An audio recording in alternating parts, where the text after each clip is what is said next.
కూటమి ఎమ్మెల్యే దారుణమైన విజువల్స్ ఒక మహిళని వంచడమే కాకుండా 5 సార్లు ఆమెని గర్భవతి చేసి అబార్షన్స్ చేయడం, అలాగే దేవాలయం లాంటి అసెంబ్లీలో వీడియో కాల్స్ చేసి వెకిలి చేష్టలు చేయడం మనందరం ఈ రాష్ట్ర ప్రజలందరూ కూడా చూశారు. అతని మీద ఏం చర్యలు తీసుకున్నారు హోంమంత్రి గారు నేను అడుగుతున్నాను. హోంమంత్రి గారు ఇంకా అంటారు మా వాళ్ళు తిట్టినవి ఏమైనా ఉంటే చూపించండి అని చెప్పేసి.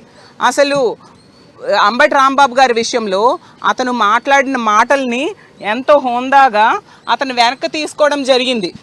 కానీ ఆ మాటలకు కారణం మీ పార్టీ వాళ్ళు అతను రెచ్చగొట్టి అదే వ్యాఖ్యలు వాళ్ళు చేయడంతో అతను పొరపాటున ఆ మాటలు మాట్లాడడం జరిగింది.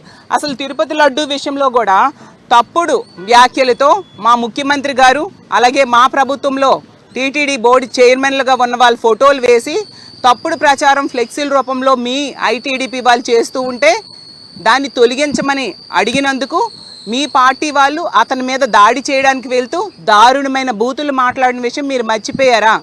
ఆ మహిళ మీద ఏ చర్యలు తీసుకున్నారు? ఆమెను అరెస్ట్ చేశారా మీరు? అలాగే అంబటి రాంబాబు గారి కుటుంబ సభ్యులు మహిళలు ఉన్నారు ఇంట్లో, వాళ్ళ మీద అక్కడ గల్లా మాధవి అనే అక్కడ ఎమ్మెల్యే ఆమె భర్త వెళ్ళి ఎంత దారుణంగా పెట్రోల్ బాంబులు వేయడమే కాకుండా ఇంటిని కార్లని ధ్వంసం చేసేశారు.